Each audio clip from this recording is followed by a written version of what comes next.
Bonjour à toutes et à tous et bienvenue sur ma chaîne. Aujourd'hui, nous allons aborder un sujet brûlant, le droit au séjour pour les étrangers dont la présence sur le territoire français est considérée par l'administration comme une menace à l'ordre public. Le sujet est ô combien d'actualité depuis que M. Darmanin, l'actuel ministre de l'Intérieur, a décidé d'en faire une vitrine politique. Il revendique fièrement d'avoir considérablement augmenté le nombre de retraits de titres de séjour et de refus de renouvellement de titres de séjour à des étrangers dont le comportement constituerait, en tout cas aux yeux de l'administration, une menace à l'ordre public. Depuis ces 6 derniers mois, 147 retraits de protection ont été opérés par l'OFPRA. Quand est-ce qu'un étranger représente une menace à l'ordre public? Les juridictions administratives, qui contrôlent la légalité des décisions de la préfecture, considèrent que la menace doit être réelle, grave et actuelle.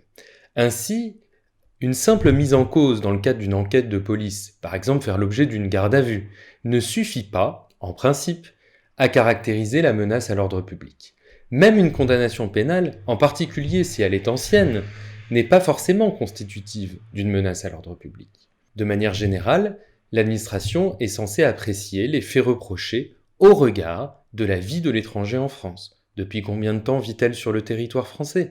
Quels sont ses liens familiaux en France ? Quel est son degré d'insertion professionnelle ? Hélas, bien souvent, la préfecture prend prétexte de la moindre condamnation, même très ancienne, pour retirer à l'étranger son droit au séjour, le plus souvent à l'occasion du renouvellement de son titre de séjour.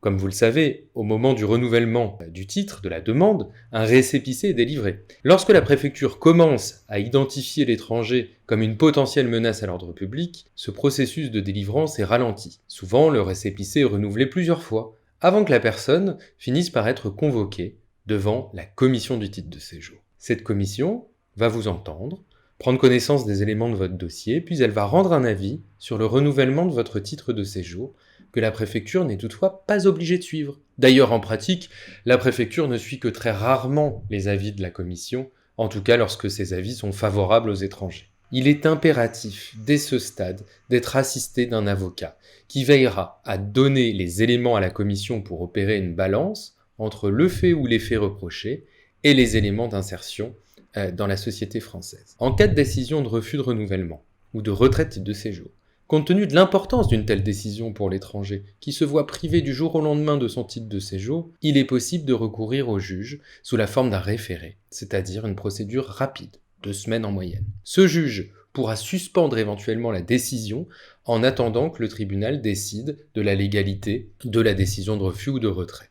En cas de suspension, la préfecture doit remettre à l'étranger une autorisation provisoire de séjour jusqu'à ce qu'un jugement soit rendu sur la légalité de la décision. Cela évite ainsi de perdre son emploi et de basculer dans la précarité. Cela écarte aussi le risque d'être expulsé du territoire, car une fois privé de séjour, l'étranger peut faire l'objet à tout moment d'un placement en centre de rétention, le temps pour l'administration d'organiser son expulsion du territoire. Force est de constater que les gens qui sont au pouvoir, en ce moment, ont décidé de mener une guerre contre les étrangers perçus comme une menace à l'ordre public. Si on peut comprendre l'intérêt politique de taper contre les seules personnes qui ne votent pas en France, il est, c'est en tout cas mon opinion, déplorable de mener l'administration à tordre le droit existant et adopter une politique dogmatique, privant les ressortissants étrangers, parce qu'ils sont étrangers, du moindre droit à l'erreur. Il est plus que jamais important de s'informer sur ses droits pour pouvoir se protéger contre les décisions illégales qui émanent des préfectures et exercer des recours efficaces. C'est dans cette optique que je fais ces vidéos et j'espère qu'elles pourront être utiles au plus grand nombre. N'oubliez pas de vous abonner à ma chaîne et d'ici là, portez-vous bien.